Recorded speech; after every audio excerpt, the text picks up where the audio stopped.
Welcome to Vedanta Bhakti Pravachan channel. Let us see the Sai Satcharitra chapter number 49.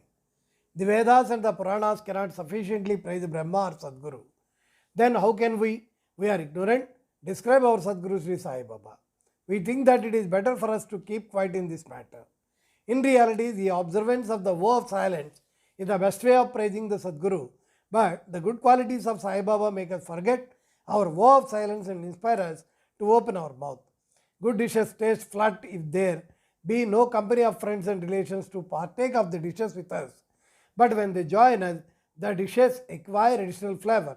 The same is the case with the Sai Leelamrut. The nectar we cannot partake alone. Friends and brothers have to join us. The more, the better. It is Sai Baba himself that inspires those stories and gets them written as he desires. Our duty is to surrender completely to him and meditate on him. Practicing penance is better than pilgrimage, vow, sacrifice and charity. Worshipping Hari is better than penance, and meditation on the Sadguru is the best of all. We have therefore to chant His name by mouth, think over his saying in our mind, meditate on his form, feel real love for him in our heart, and do all our actions for his sake. There is no better means than this for snapping the bondage of samsara. If we can do our duty on our part, as stated above, Sai is bound to help and liberate us. Now we refer to the stories of this chapter.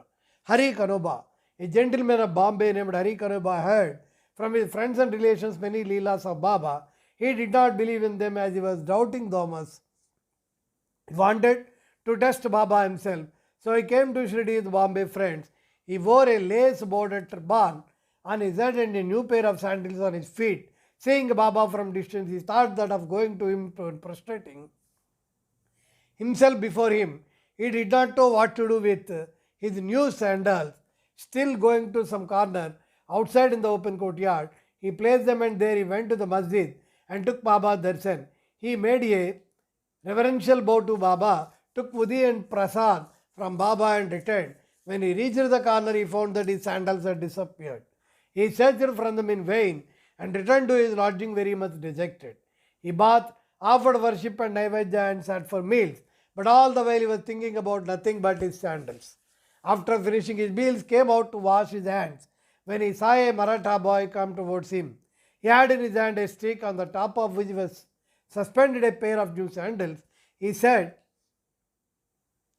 to the men who had come out to wash their hands that Baba sent him with a stick in hand and asked him to go on the streets crying, Ka beta, Jari ka feta, told him that anybody climbs these sandals, first assure yourself that his name Hari and that is the son of Kanoba and that he wears a lace-bordered turban and then give him to him. Hearing this, Hari Kanoba was pleasantly surprised. He went ahead to the boy and claimed the sandals of his own. He said to the boy that his name was Hari and that he was the son of Kanoba and showed him his lace-bordered turban. The boy was satisfied and returned the sandals to him.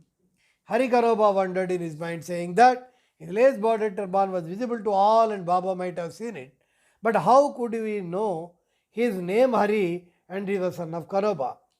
As he was the first trip to Shirdi, he came there with the sole of object of testing Baba and with no other motive. He came to know by the incident that Baba was a great Satpurush. He got what he wanted to return home well pleased. Somadeva Swami. Now hear the story of another man who came to try Baba.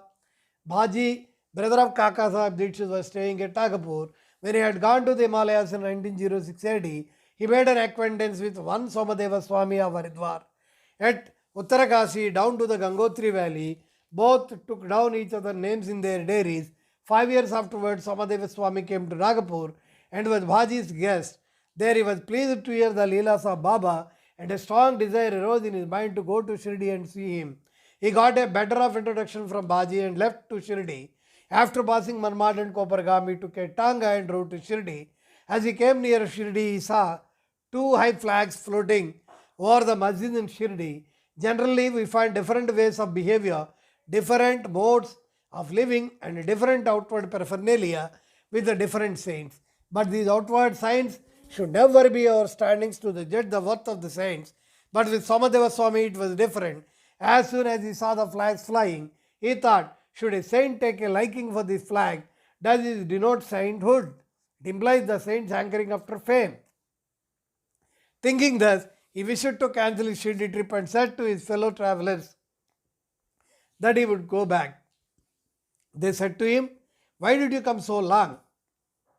If your mind gets restless by the sights of the flags, how much more agitated would you be on seeing Shirdi Baba, Radha, the palanquin, the horse, and all other paraphernalia?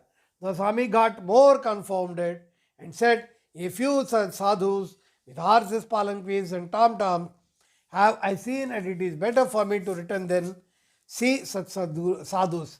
Saying this, he started to return. The fellow travelers pressed him not to do so, but to proceed. They asked him to stop his crooked way of thinking and told him that the sadhu Baba did not care a bit for the flags and other paraphernalia, nor for fame. It was the people, his devotees, that kept all the paraphernalia out of love and devotion to him. Finally, he was persuaded to continue his journey, go to Shirdi and see Sai Baba. When he went to Sai Baba from the courtyard, he was melted inside. His eyes were full of tears, his throat was choked, and all evil crooked thoughts vanished. He remembered his Guru saying that is our abode and place of rest. Remembered his Guru saying that is our abode to place of rest, where the mind is most pleasant and charmed. He wished to roll himself in the dust of Baba's feet, and when he approached Baba, the latter got wild and cried aloud, all humbug, be with us. You go back to your home.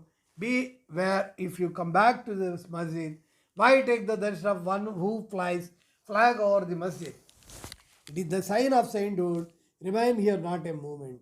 The Swami has taken aback by surprise. He realized that Baba read his heart and spoke it out. How omniscient he was. He knew that he was least intelligent and that Baba was noble and pure. He saw Baba embracing somebody, touching someone with his hand, comforting others, staring kindly at some, laughing at others, giving Udi Prasad to some and thus pleasing and satisfying all. Why should be alone? The dealt with so harshly, thinking seriously, came to relate the Baba's conduct, responded exactly to his inner thought, and that he should take a lesson from this and improve, and that Baba's wrath was in blessing disguise. It is needless to say, the latter, his faith in Baba was confirmed, and he came back with a staunch devotee of Baba. Himadpur concludes this chapter by a story of Nana Sahib Chindurkar. When Nana Sahib was sitting in the masjid with Mahalsabati and others, a Mohammedan gentleman from Bijapur came with his family to see Baba. Seeing Gosha ladies with him, Nana Sahib wanted to go away, but Baba prevented him from doing so. The ladies came and took the darshan of Baba. Then one of the ladies removed her veil in saluting Baba's feet and then resumed it again. Nana Sahib, who saw her face, was so much smitten with a rare beauty that he was wished to see her face again. Knowing Nana's restlessness of mind, Baba spoke to see her face again. Knowing Nana's restlessness of mind, Baba spoke to him after the lady had left the place as follows.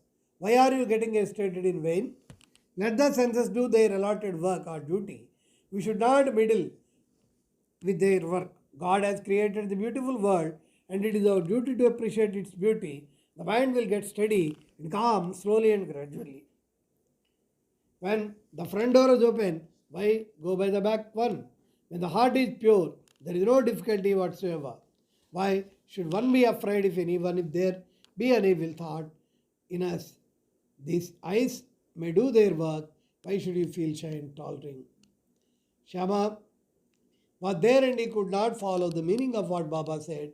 So he asked Nana about his in their way home. Nana told him about the restlessness at the sight of beautiful lady, how Baba knew it and advised him about it. Nana explained Baba's meaning as follows. Our mind is fickle by nature, should not be allowed to get wild. The senses may get restless. The body, however, should be held in check, not allowed to be impatient. Senses run after objects, but we should not follow them and crave for their objects. By slow and gradual practices, restlessness can be conquered. We should not be swayed by the senses, but they cannot be completely controlled. We should curb them rightly and properly according to the need of the occasion. Beauty is the subject of sight. We should fearlessly look at the beauty of objects. There is no room for shyness of fear, only we should never entertain evil thoughts, making the mind desireless. Observe God's work of beauty. In this way, the senses will be easily and naturally controlled, and even in enjoying objects, you will be reminded of God. If the outer senses are not held to check, and if the mind be allowed to run after objects and be attached to them, our cycle of births and deaths will not come to the end. Objects of senses are things harmful. With Viveka as our chariter, we will control the mind and will not allow the senses to go astray. With such a chariter, we reach the Vishnupada, the finally abode our real home, from which there is no return. Bow to Sri Sai. Peace be to all.